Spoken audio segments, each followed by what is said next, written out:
Welcome back. तो आज हम शुरू करते हैं रूल नंबर 4। रूल नंबर 4, पहले हम 3 इंपॉर्टेंट रूल ग्रामर के देख चुके हैं। तो आज हम देखते हैं रूल नंबर 4।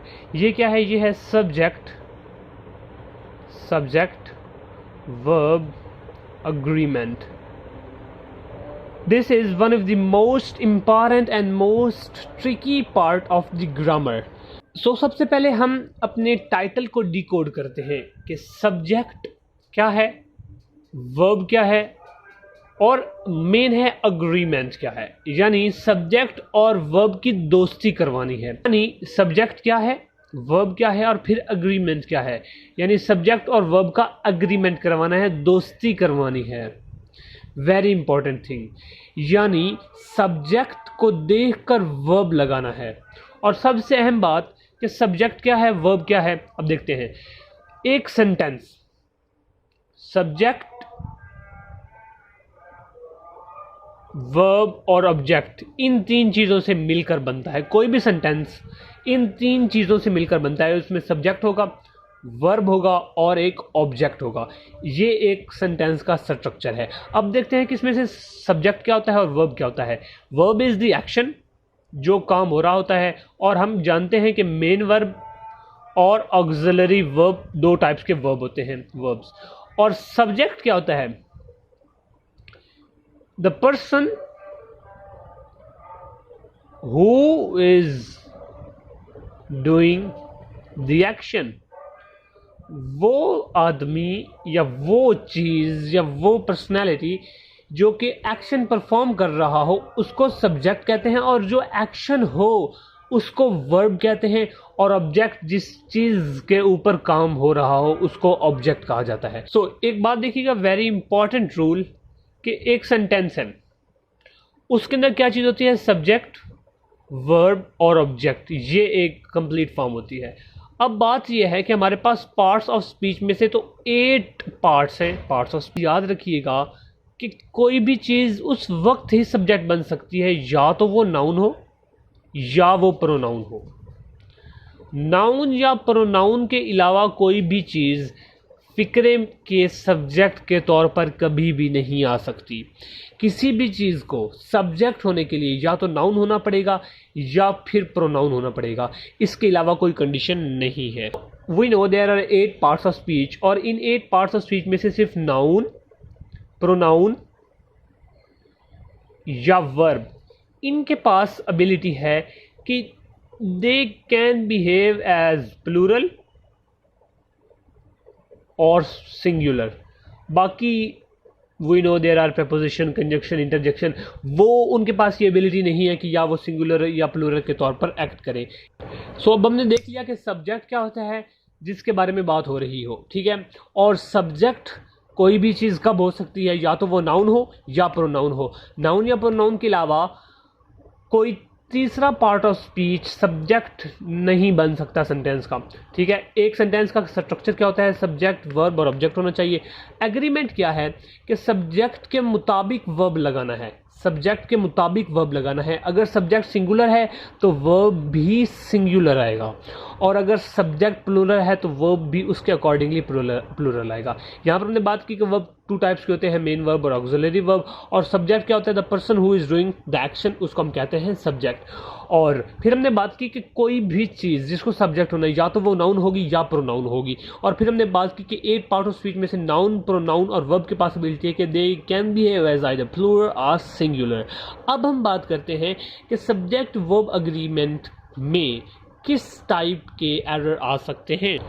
वो मोस्ट कॉमन एरर जो सब्जेक्ट वर्ब अग्रीमेंट के अंदर हमेशा आता है, वो है कि हमें सब्जेक्ट की पहचान ही नहीं होती फिक्रे के अंदर। जब फिक्रे के अंदर हमें सब्जेक्ट की पहचान ही नहीं होगी, हम किसी और चीज़ को सब्जेक्ट समझ होते हैं और फिर उसके मुताबिक वर्ब लगा देते हैं, तो हमारा फिक्रा गलत हो जाता है। अब हमने सबसे पहले पहचान करनी है कि सब्जेक्ट उधर कौन सा है। फिर हम देखेंगे कि सब्जेक्ट प्लूरल है या फिर सब्जेक्ट सिंगुलर है, और इसके मुताबिक हम वर्ब लगाएंगे। ये एक जनरल बात है कि most of the times, in 90% cases, हम सब्जेक्ट के मुताबिक वर्ब लगाते हैं। आपके साथ एक बात डिस्कस करने जा रहा हूँ कि अगर प्रेपोजिशन है एक प्रपोजिशन आ रही है फिक्रे के अंदर, ठीक है, और उसकी इस साइड पर भी एक नाउन या प्रोनाउन आ रहा है, यानी कि सब्जेक्ट है। नाउन या प्रोनाउन यानी कि सब्जेक्ट है, यानी सब्जेक्ट कोई भी चीज़ कब होती है, जब या नाउन हो या प्रोनाउन हो। और प्रपोजिशन से पहले भी एक नाउन या प्रोनाउन, आई मीन टू से एक सब्जेक्ट आ रहा है, ठीक है। अब बीच के अंदर क्या है, इसके दरमियान में क्या है, प्रपोजिशन है, यानी कुछ भी हो सकता है, ऑफ हो सकता है, इन हो सकता है, एट हो सकता है, ये हमें पता है कि प्रपोजिशन होती हैं, ठीक है। तो बात ये है कि ये बात गौर से सुनिए, वो सब्जेक्ट जो प्रपोजिशन से पहले आएगा it will be considered as main subject, लेकिन जो प्रपोजिशन के बाद में आ रहा है उसको मेन सब्जेक्ट नहीं कंसीडर किया जाएगा। ये मैं आपके साथ एग्जांपल से भी शेयर करता हूँ।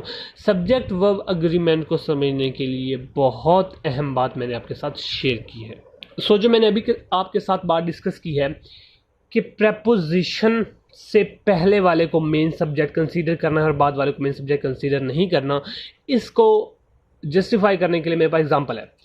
देखिएगा, the decoration of the room beautiful, what will be here, is are. यहाँ पर इज आएगा या आर आएगा, ये अब हम देखते हैं, इस सेंटेंस को डिकोड करते हैं। सबसे पहले देखिएगा, दी डेकोरेशन, दी आ जाए किसी के साथ तो वो नाउन होता है, यानी ये हमारे पास नाउन है। अगर नाउन है तो सब्जेक्ट के तौर पर आ सकता है, एक ये सब्जेक्ट है, ठीक हो गया। फिर आगे आ रहा है दी रूम, ठीक हो गया, दी रूम। यहाँ पर दी आ गया रूम के साथ तो ये भी नाउन है, तो इसकी ये भी सब्जेक्ट के तौर पर आ सकता है, ठीक हो गया। अब बात है कि इसके दरमियान में क्या आ रही है, प्रपोजिशन, ये प्रपोजिशन है, ठीक हो गया। अभी हमने बात की है कि प्रपोजिशन से पहले वाले सब्जेक्ट को मेन सब्जेक्ट कंसीडर किया जाता है और प्रपोजिशन के बाद वाले सब्जेक्ट को मेन सब्जेक्ट कंसीडर नहीं किया जाता। तो यहाँ पर the decoration is a singular subject. देखिए, हम सब्जेक्ट वर्ब एग्रीमेंट की बात कर रहे हैं, तो सबसे पहले हमें सब्जेक्ट को तलाश करना था। हमने तलाश कर लिया कि ये भी सब्जेक्ट है, क्यों, क्योंकि ये नाउन है।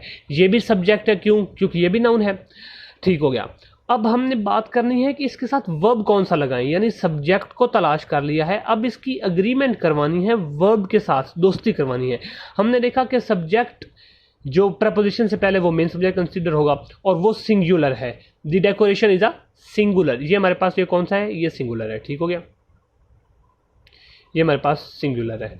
अब हमने यहाँ पर वर्ब कौन सा लगाएंगे, इज, तो ये हमारे पास सेंटेंस कंप्लीट होगा, the decoration of the room is beautiful, ठीक हो गया।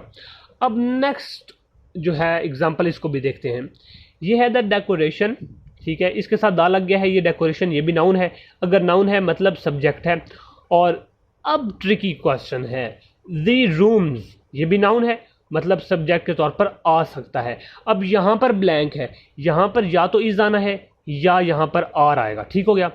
अब यहाँ पर आप बताइए, इसको डिकोड करते हैं। ऑफ क्या है, ऑफ यहाँ पर प्रपोजिशन है, बिल्कुल ठीक हो गया, प्रपोजिशन। अब यहाँ पर हमारे पास कॉन्ट्राडिक्शन टाइप आ चुका है, ठीक है, ये हमारे पास सब्जेक्ट है, ये भी सब्जेक्ट है। अब ये डेकोरेशन जो है ये हमारे पास सिंगुलर है, ठीक है, ये हमारे पास सिंगुलर है, और द रूम्स ये हमारे पास प्लूरल है। अब सब्जेक्ट तो हमने तलाश कर लिया है, लेकिन सब्जेक्ट दो है, एक सिंगुलर है, एक प्लूरल है, वर्ब तो एक ही लगाना होगा। इस तरह तो नहीं हो सकता कि सेंटेंस के अंदर इस भी लगा दे और आर भी लगा दे।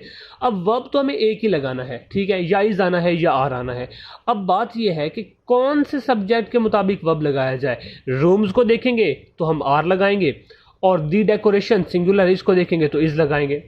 अब यहाँ पर वो मेरी बात आपको याद आएगी कि प्रपोजिशन से पहले वाले सब्जेक्ट को आपने मेन सब्जेक्ट कंसीडर करना है और बाद वाले सब्जेक्ट को आपने मेन सब्जेक्ट कंसीडर नहीं करना।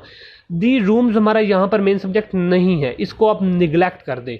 दी डेकोरेशन सब्जेक्ट है, चूँकि नाउन है और सिंगुलर है, तो यहाँ पर भी हमारा आंसर इज आएगा। तो इसका आंसर भी कैसे होगा, the decoration of the rooms is beautiful. Most of the time या अगर देखा जाए तो हमारे ज़हन में यही आएगा कि रूम्स है, एस प्लूरल है तो आर लगा दे और ब्यूटीफुल लगा दे। तो ये हमारे पास सब्जेक्ट वर्ब एग्रीमेंट का रूल है कि प्रेपोजिशन से पहले वाले सब्जेक्ट को मेन सब्जेक्ट कंसीडर किया जाता है और उसके मुताबिक वर्ब की एग्रीमेंट की जाती है। And in upcoming lectures we will be discussing the next part of the subject verb agreement and very important rule of proximity. So make sure to subscribe my channel in order to get the notification whenever I upload new videos. Thanks for watching.